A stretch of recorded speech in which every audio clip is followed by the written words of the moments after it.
Les brutes, lui, ont tiré sur son sweat à capuche pour l'humilier. Elle les a renversés, tous les deux instantanément. Léa Dubois serra son grand sweat à capuche gris autour de sa petite silhouette, alors qu'elle se frayait un chemin dans les couloirs bondés du lycée Henri IV. Ses cheveux bruns foncés tombaient comme un rideau sur son visage, cachant partiellement les yeux noisettes perçants qui semblaient tout observer sans rien révéler. Mesurant à peine 1,55 m avec une constitution mince, elle se déplaçait dans les couloirs comme un fantôme, évitant le contact visuel et restant près des murs. La plupart des élèves ne remarquaient même pas sa présence, ce qui lui convenait parfaitement. Elle avait été transférée à Henri IV il y a 3 mois lorsque sa famille avait déménagé de leur paisible ville de banlieue à cette ville tentaculaire. La transition avait été suffisamment difficile sans attirer l'attention sur elle.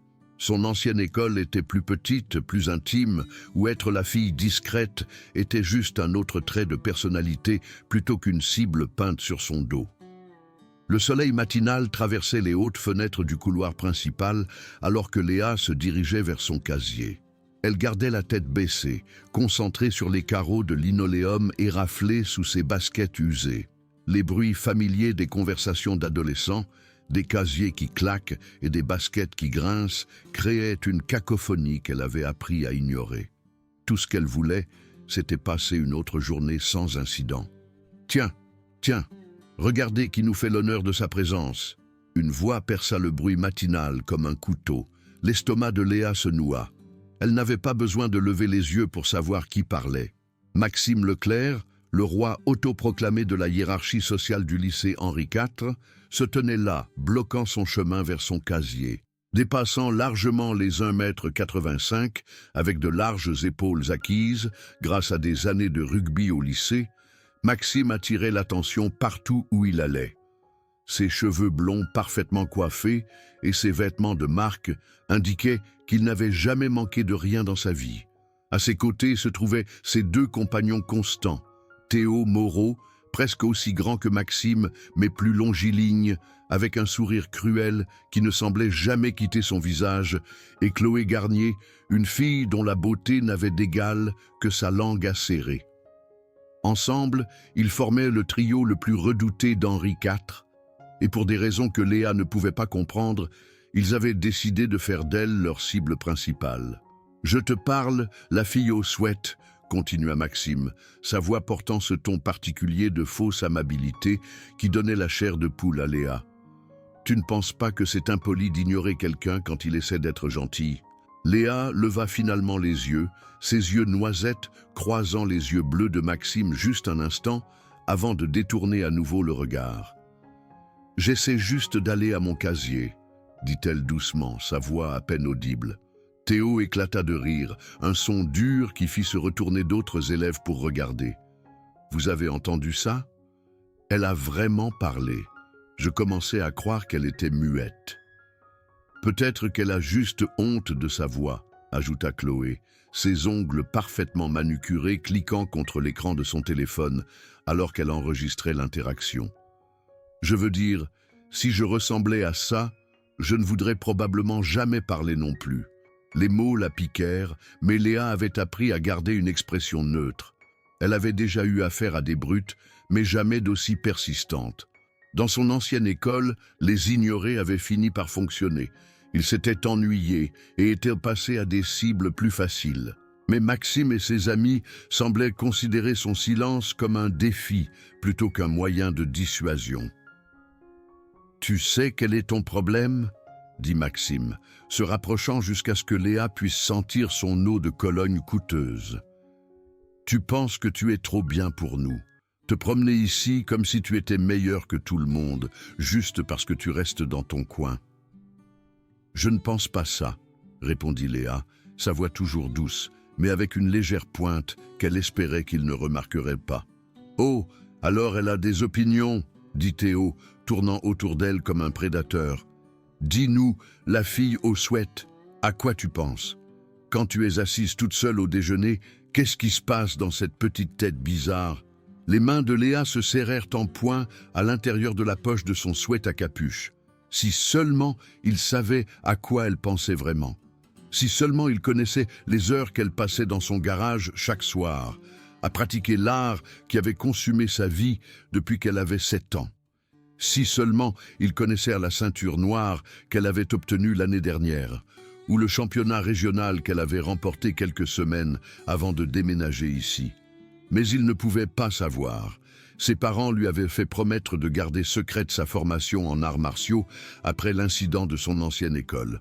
Une brute l'avait poussée à bout et elle avait répondu par une projection parfaitement exécutée qui l'avait envoyée à l'hôpital avec une commotion cérébrale. L'école avait étouffé l'affaire, qualifiant cela d'accident. Mais ses parents avaient eu peur de ce qui pourrait arriver si l'on apprenait les capacités de leur fille. « Laissez-moi tranquille », dit Léa, essayant de contourner Maxime pour atteindre son casier. Maxime bougea pour bloquer à nouveau son chemin, et ses amis rirent. « Oh, allez, on essaie juste d'être amicaux. Tu es nouvelle ici, n'est-ce pas? On est comme le comité d'accueil. »« Quel accueil ?» murmura Léa à voix basse. « Qu'est-ce que tu as dit ?» demanda Chloé, sa voix aiguë. « Tu viens de nous manquer de respect ?» Avant que Léa ne puisse répondre, Maxime tendit la main et tira son sweat à capuche vers l'arrière, exposant son visage à la foule croissante de spectateurs. Ses cheveux bruns foncés tombèrent autour de ses épaules et plusieurs élèves sortirent leur téléphone pour immortaliser l'instant. « La voilà !» annonça Maxime à son public. La mystérieuse fille au sweat, enfin révélée. Léa remit rapidement son sweat à capuche, ses joues brûlant d'humiliation. Autour d'eux, les élèves chuchotaient et pointaient du doigt, et elle pouvait entendre le son distinctif des téléphones enregistrant des vidéos. C'était exactement ce qu'elle essayait d'éviter. « Oh, elle est timide », dit Théo d'un ton moqueur. « Ne t'inquiète pas, la fille au sweat. On va t'aider à sortir de ta coquille. »« Ouais », ajouta Chloé. « Considérez-nous comme votre équipe de développement personnel. » La cloche sonna, signalant le début du premier cours, et la foule commença à se disperser. Maxime se pencha près de Léa, sa voix baissant à un murmure que seule elle pouvait entendre. « Ce n'est que le début, dit-il. On dirige cette école et tu vas apprendre ta place ici. » Alors que le trio s'éloignait, riant et se tapant dans la main, Léa resta figée près de son casier. Ses mains tremblaient alors qu'elle composait la combinaison, et elle pouvait sentir les regards des autres élèves sur elle. Certains semblaient compatissants, mais aucun n'était intervenu. C'était comme ça que ça marchait à Henri IV. Maxime et ses amis étaient intouchables et tout le monde essayait juste de survivre. Le reste de la matinée passa dans un flou de cours et de conversations chuchotées. Léa pouvait dire que l'incident du couloir se propageait dans le réseau social de l'école. Les élèves la regardaient, puis détournaient rapidement le regard, et elle attrapait des bribes de conversation sur la nouvelle fille et la dernière victime de Maxime. À l'heure du déjeuner, Léa s'était réfugiée dans son endroit habituel à la bibliothèque où elle espérait manger son sandwich en paix. La bibliothèque était censée être un espace sûr, mais même ici, elle ne pouvait échapper à l'attention que la performance matinale de Maxime lui avait attirée. « Hé, tu es la fille au sweat, n'est-ce pas ?» dit une voix à côté d'elle. Léa leva les yeux et vit un grand garçon avec des yeux marrons chaleureux et un sourire gentil. Il s'appelait Antoine Martin, et il était l'un des rares élèves qui avaient essayé d'être amicaux avec elle. Il jouait de la guitare dans le groupe de jazz de l'école et avait la réputation d'être l'un des garçons vraiment gentils d'Henri IV. « Je m'appelle Léa », dit-elle doucement. « Je sais », dit Antoine, s'installant sur la chaise en face d'elle. « J'ai entendu ce qui s'est passé ce matin. Maxime est un crétin. » Léa fut surprise par sa franchise. La plupart des élèves d'Henri IV faisaient attention à ne pas dire du mal de Maxime Leclerc, même quand il n'était pas là. « Ce n'est rien, » dit-elle, bien qu'ils sachent tous les deux que ce n'était pas vrai. « Non, ce n'est pas rien, » insista Antoine. « Il n'avait pas le droit de te faire ça. Aucun d'eux. » Pendant un instant, Léa sentit une chaleur se répandre dans sa poitrine. Il y avait si longtemps que quelqu'un lui avait montré une gentillesse sincère qu'elle avait presque oublié ce que ça faisait.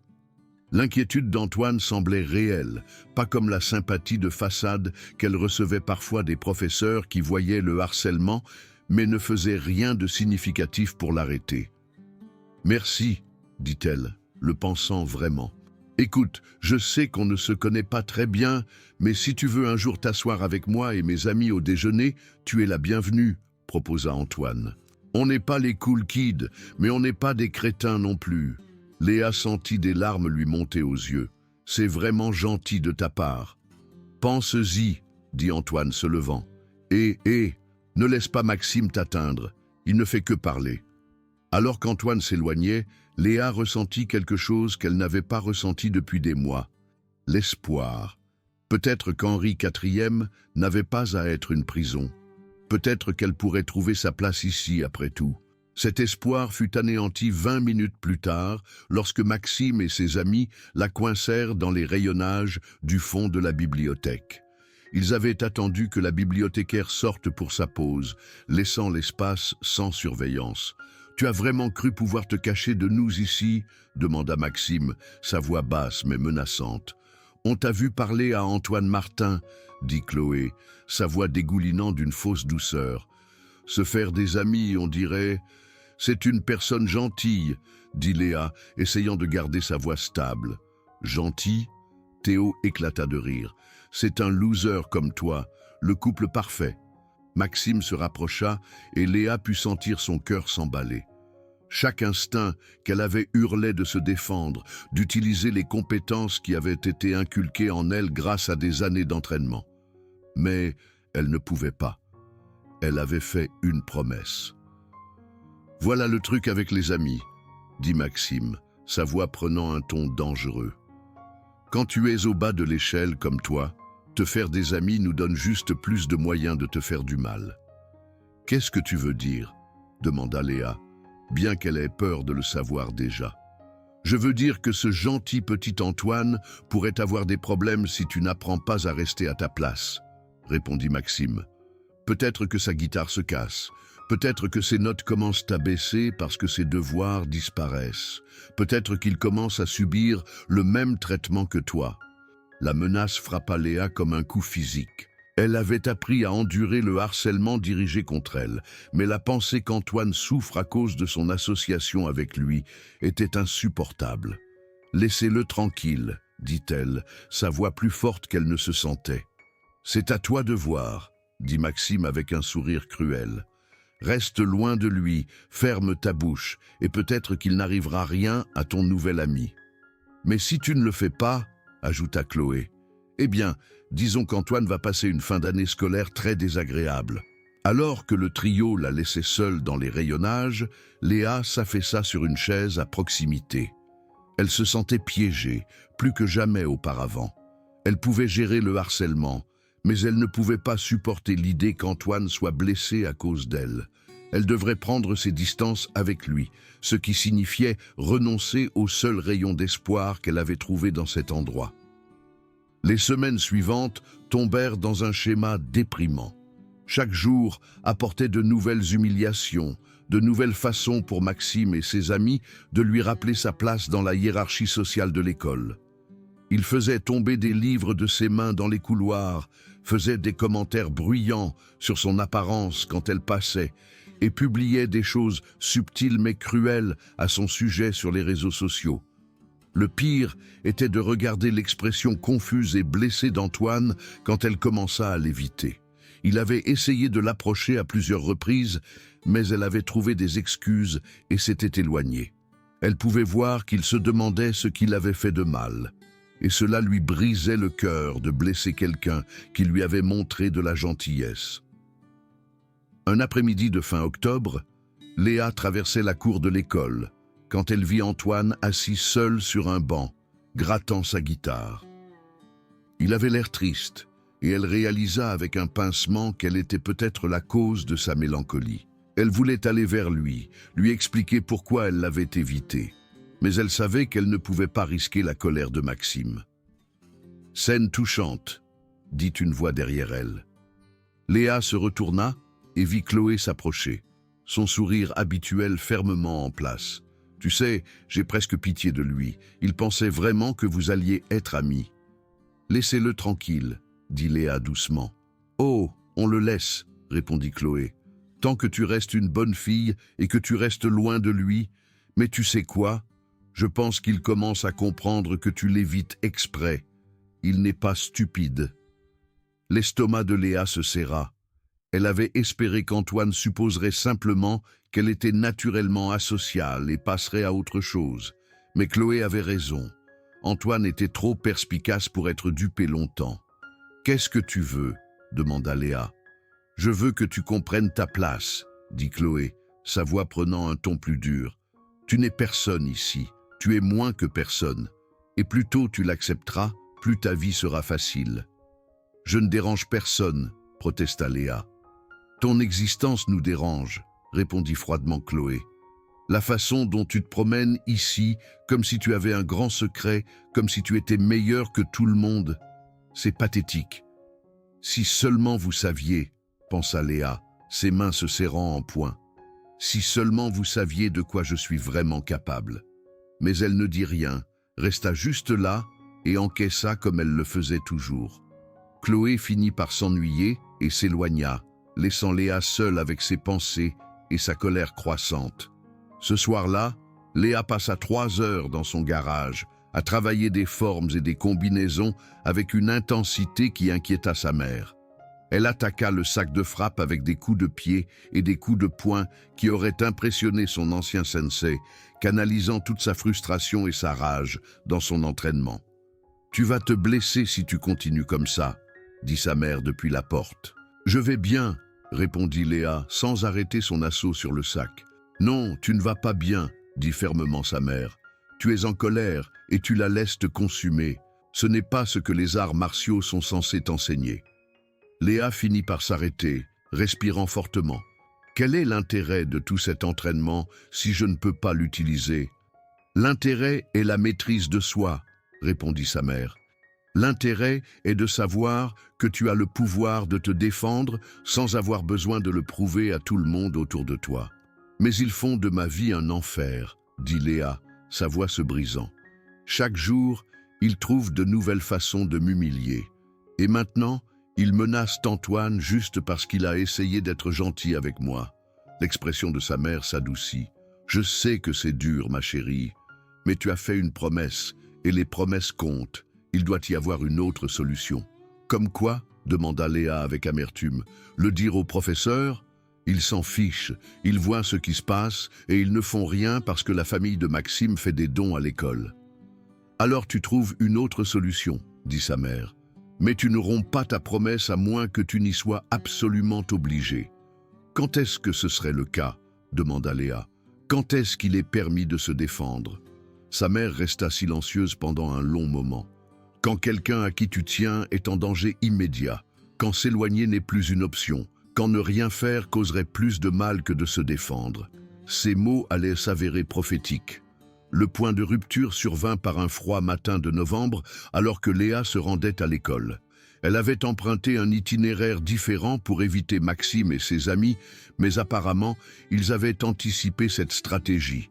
Ils l'attendaient dans le petit parc qui se trouvait entre son appartement et l'école. « Tu vas quelque part ?» demanda Maxime, sortant de derrière un arbre. Théo et Chloé émergèrent d'autres cachettes, l'encerclant efficacement. L'entraînement de Léa se mit en marche automatiquement et elle évalua la situation. 3 adversaires, terrain dégagé, multiples voies d'évacuation. Elle pouvait gérer ça si elle devait. « Je vais à l'école, » dit-elle calmement. « Tu vois, c'est ça ton problème, » dit Maxime, tournant autour d'elle comme un prédateur. « Tu penses que tu peux juste vaquer à tes occupations comme si de rien n'était. Comme si tu ne nous avais pas manqué de respect depuis des mois. »« Je ne vous ai rien fait, » répondit Léa. « Tu existes, » dit Chloé avec méchanceté. « C'est suffisant. »« Tu sais ce que je pense ?» ajouta Théo. « Je pense que tu as besoin d'une leçon, une vraie leçon. » Maxime sortit son téléphone et commença à enregistrer. « Ça va être tellement bon. Toute l'école va voir ce qui arrive quand quelqu'un pense pouvoir nous ignorer. »« Qu'est-ce que tu fais ?» demanda Léa, bien qu'elle commençait à comprendre. « On va te faire une beauté », dit Chloé avec un sourire cruel, en commençant par ce stupide sweat à capuche derrière lequel tu te caches toujours. Avant que Léa ne puisse réagir, Théo attrapa son sac à dos et le tira de ses épaules. Maxime s'approcha de l'avant, tendant la main vers son sweat à capuche, tandis que Chloé se positionnait pour obtenir le meilleur angle de caméra.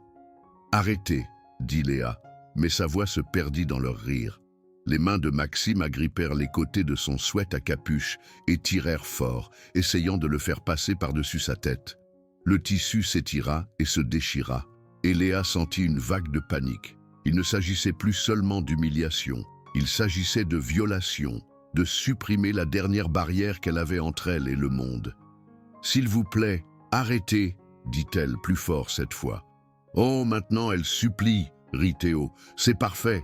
Maxime tira plus fort, et Léa sentit les coutures de son sweat à capuche commencer à céder. À ce moment-là, elle prit une décision qui allait tout changer. Elle pensa à Antoine, assis seul sur ce banc avec l'air triste. Elle pensa aux paroles de sa mère sur le danger immédiat. Elle pensa à la promesse qu'elle avait faite et aux raisons pour lesquelles elle l'avait faite. Et puis elle arrêta de penser complètement. Maxime ne vit pas le mouvement venir. Un instant, il tirait sur son sweat à capuche, riant de sa détresse, et l'instant suivant, il volait dans les airs. Léa avait attrapé ses poignets, reculé et exécuté une parfaite projection de hanche qui l'envoya s'écraser au sol 2 mètres plus loin. L'impact lui coupa le souffle, et il resta là à haleter comme un poisson hors de l'eau. Théo resta bouche bée pendant une fraction de seconde avant de charger sur elle. Léa pivota en douceur, attrapa son bras alors qu'il la frappait et utilisa son propre élan pour l'envoyer dégringoler devant elle. Il frappa le sol durement et roula plusieurs fois avant de s'arrêter contre un arbre. Chloé hurlait, son téléphone oublié, alors qu'elle regardait ses 2 amis se tordre au sol. « Qu'est-ce que vous leur avez fait ?»« Je me suis défendue », dit Léa, sa voix stable maintenant. Elle se sentait différente, comme si elle avait enfin pris possession de sa propre peau après des mois de cachette. Maxime essayait de se relever, son visage rouge de rage et d'embarras. « Petite folle, qu'est-ce que c'était que ça ? C'était du judo, » répondit calmement Léa. « Et si tu reviens vers moi, je vais te montrer aussi du karaté. » Théo se tenait l'épaule, son visage tordu de douleur. « Tu es folle, tu ne peux pas juste attaquer les gens. »« Je n'ai attaqué personne, » dit Léa, ses yeux noisettes lançant des éclairs de colère. « Vous m'avez attaqué, vous m'attaquez depuis des mois, j'ai juste finalement décidé de me défendre. » Maxime était debout maintenant, mais il gardait ses distances. Pour la première fois depuis qu'elle l'avait rencontré, il avait l'air incertain. « Tu vas payer pour ça.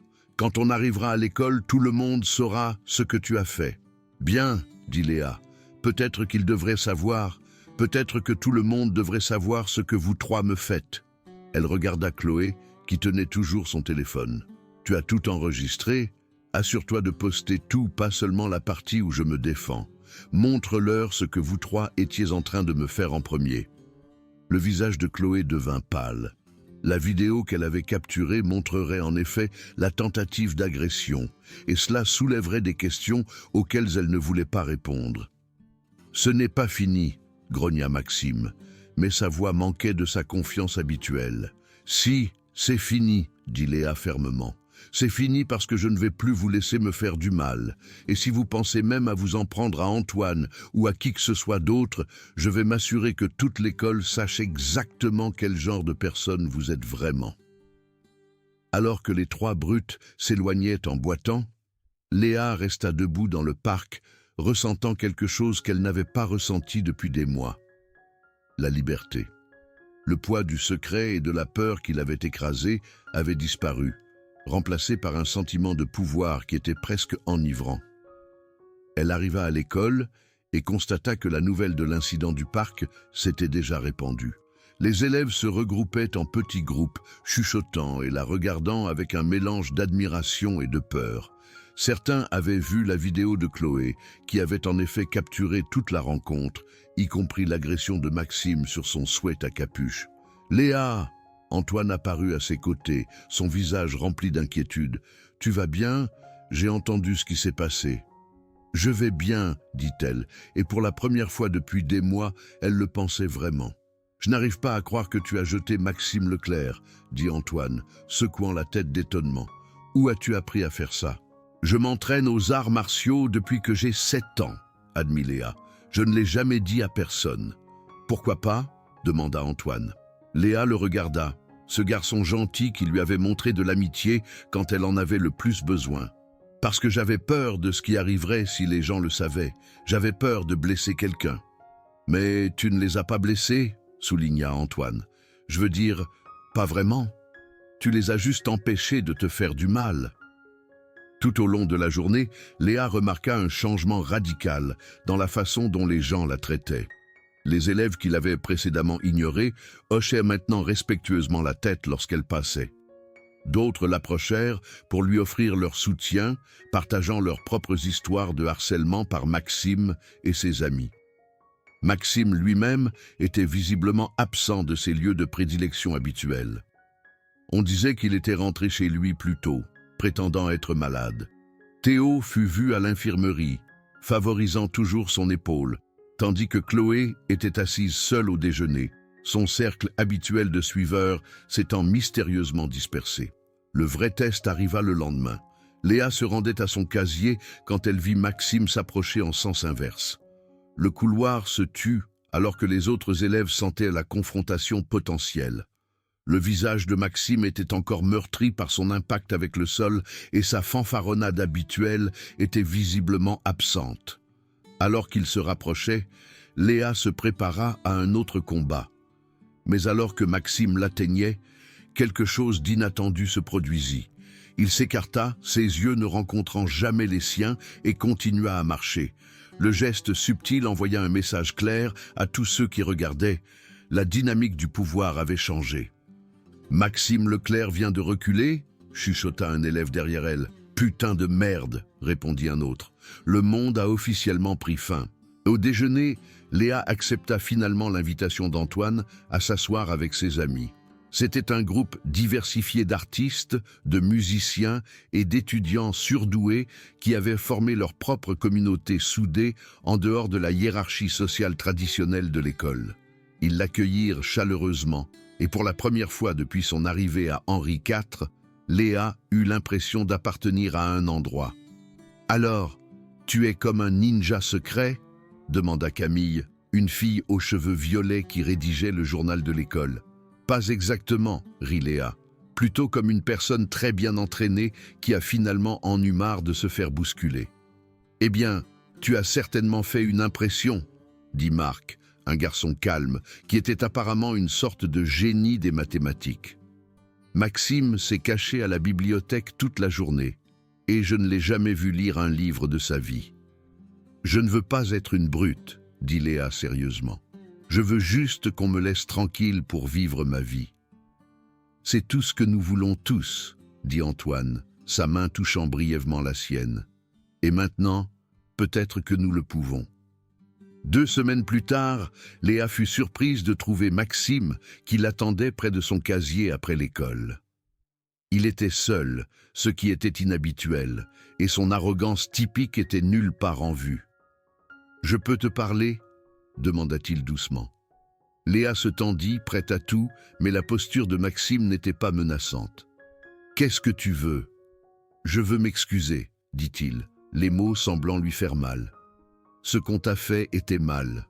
Ce que j'ai fait était mal. » Léa le fixa, choquée. C'était la dernière chose à laquelle elle s'attendait. « Pourquoi tu me dis ça ?» Maxime resta silencieux pendant un long moment. « Parce que ma petite sœur a vu la vidéo.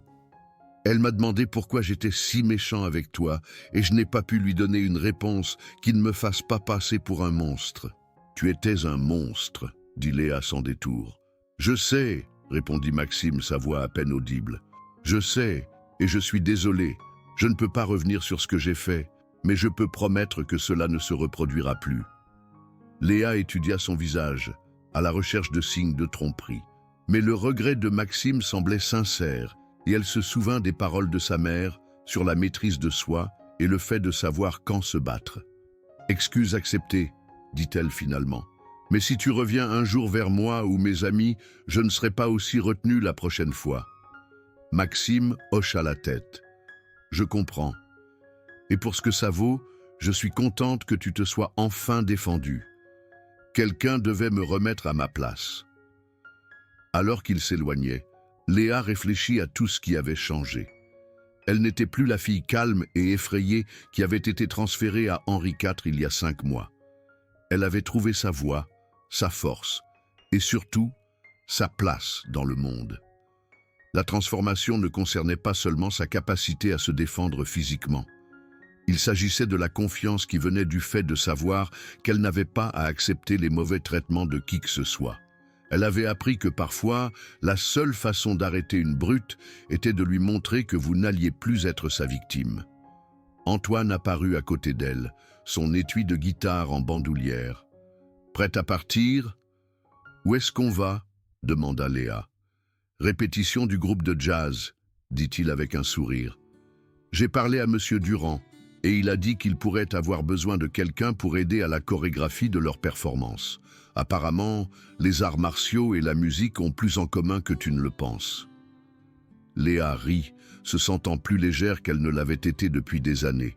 « J'aimerais bien. » Alors qu'ils descendirent le couloir ensemble, Léa retira son sweat à capuche et laissa ses cheveux tomber librement autour de ses épaules. Elle n'avait plus besoin de se cacher derrière des tissus et des ombres. Elle avait trouvé quelque chose de mieux qu'un déguisement. Elle s'était trouvée elle-même. La fille calme et sous-estimée, qui avait autrefois été une cible facile, avait disparu. À sa place se trouvait quelqu'un qui connaissait sa valeur, qui avait des amis qui se souciaient d'elle et qui ne se laisserait plus jamais diminuer par la cruauté des autres.